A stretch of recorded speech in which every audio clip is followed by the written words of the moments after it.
Bismillahirrahmanirrahim. Assalamualaikum warahmatullahi wabarakatuh. Alhamdulillah, Allahumma sholli ala Rasulillah. Kepada pendengar yang dimuliakan oleh Allah Subhanahu wa taala, kita melanjutkan mengaji kitab Tanqihul Qaul bab yang ketiga di dalam fi fadilati bismillahirrahmanirrahim. Di dalam kitab ini bab yang ketiga membahas keutamaan bismillahirrahmanirrahim. Kitab ini ditulis oleh Syekh Nawawi Al-Bantani. Matannya punya Imam Suyuti. Qala al-musannifu wasyarihu rahimahullahu ta'ala wa nafa'na bihi wa bi'ulumihi fi darini amin. Kita mulai membahas di dalam kitab Tanqihul Qaul bab fadilati bismillahirrahmanirrahim. An Ata dari Ata. An Jabir bin Abdullah dari Jabir bin Abdullah. Dari Atta dari Jabir bin Abdullah. Lamma nazala bismillahirrahmanirrahim.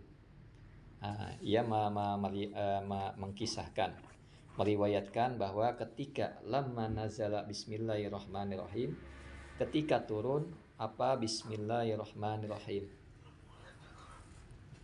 Ketika lafaz bismillahirrahmanirrahim turun, ya, harabal ghaib, maka lari apa goim? Mendung, awan, ilal masyriqi ke timur. Jadi tatkala lafaz bismillahirrahmanirrahim ini turun, harabal goimu itu lari apa awan ilal masyriqi ke timur. Jadi mendung atau awan ini lari ke arah timur. Wasakanat riyahu, dan tenang apa angin.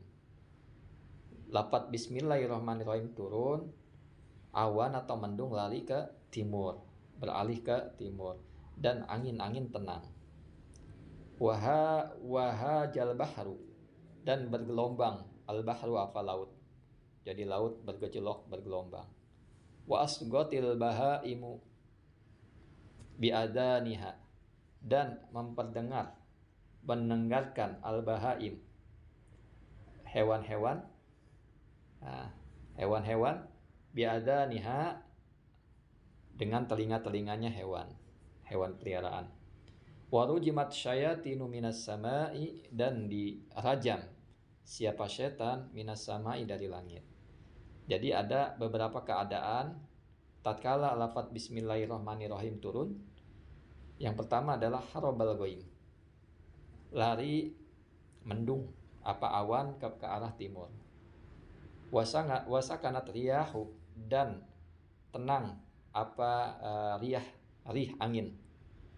Wahajal bahru, dan bergejolak atau bergelombang apa laut. Wasgotil bahaimu biadaniha, dan memperdengarkan ilaiha al bahaimu apa hewan-hewan biadaniha, dengan telinga-telinganya hewan.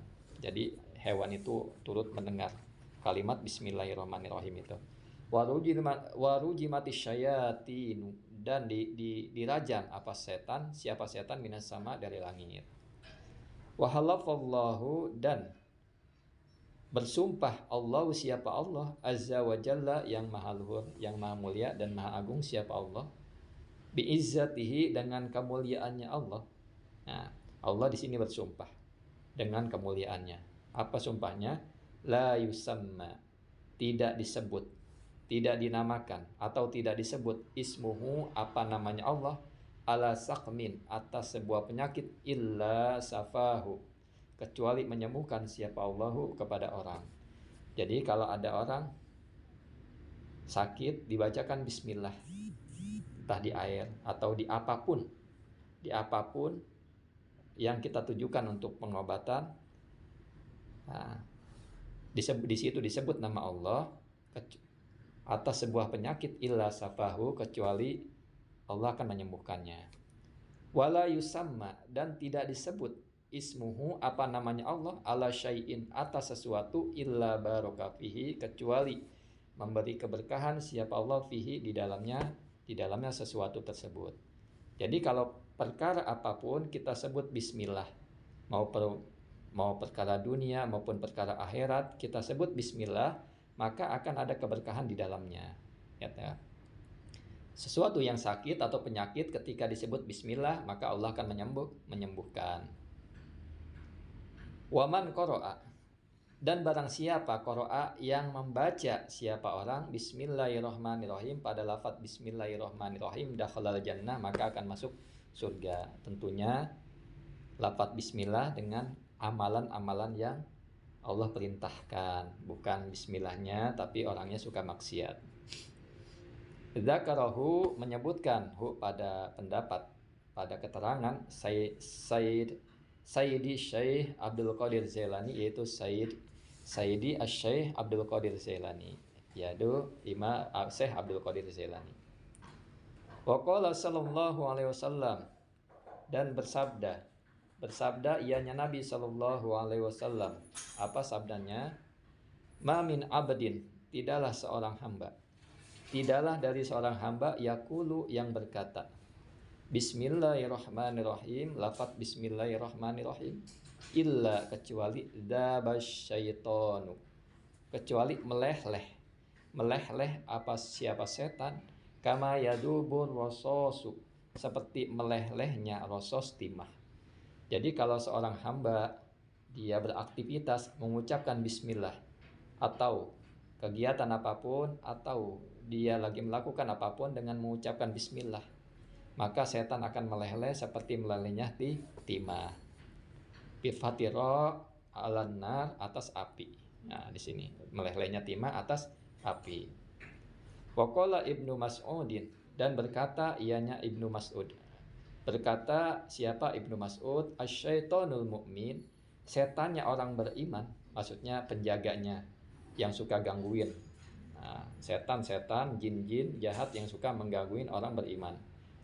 Kata Ibnu Mas'ud, syaitonul mu'min, setannya orang beriman, mahzulun, itu kurus.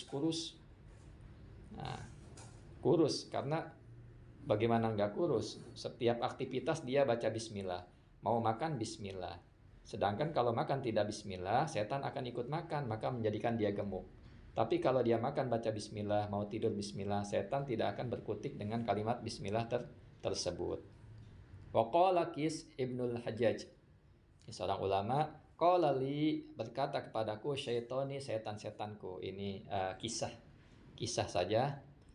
Berkata li, syaitoni, bisa saja ini seorang yang ahli, entah dia berpengalaman syekh ini atau kita yang tidak tahu. Qala li, berkata kepadaku, syaitoni, siapa setanku. Dakhaltu fika, telah masuk siapa aku, fika kepadamu, wa anna, dan adapun aku, mislul jazur, itu adalah seperti jazur, hewan yang besar, unta atau hewan-hewan yang besar. Wa anal an, dan adapun aku sekarang, mislul usfur, itu seperti burung pipit, usfur. Jadi setan ini berkata, ini kisah ya, menjadi pelajaran buat kita, tidak masalah. Karena terkait lafaz bismillah, memang seperti itu. Kalau kita mengucapkan bismillah, setan itu enggak berkutik, dia akan menjadi kurus dan sebagainya. Maka berkata setan, dakhaltu fika, aku memasuki kamu, wa annal mislu jazur, dan aku waktu itu bagaikan jazur, hewan yang besar. Dan sekarang ketika engkau membaca bismillah dan sebagainya, setiap waktu baca bismillah dan zikir-zikir pada Allah, sekarang aku mislul usfur, seperti burung pipit. Qultu walima dzalik, qultu walima dzalik, berkata aku, walima dzalik, kenapa demikian? Qala tudzibuni bidzikrillahi ta'ala, maka setan mengatakan, tudzibuni, engkau melelehkan kepadaku, engkau melelehkan aku, bidzikrillahi, dengan zikirnya kepada Allah Subhanahu wa taala. Jadi zikir di sini bisa membuat setan tidak berkutik, tidak berdaya, sehingga dia meleleh menjadi kecil dan menjadi kurus, menjadi tidak ada apa-apanya karena zikir kita kepada Allah Subhanahu wa taala. Wa qala sallallahu alaihi wasallam, dan berkata ianya Nabi sallallahu alaihi wasallam, Ma min 'abdin yaqulu bismillahirrahmanirrahim.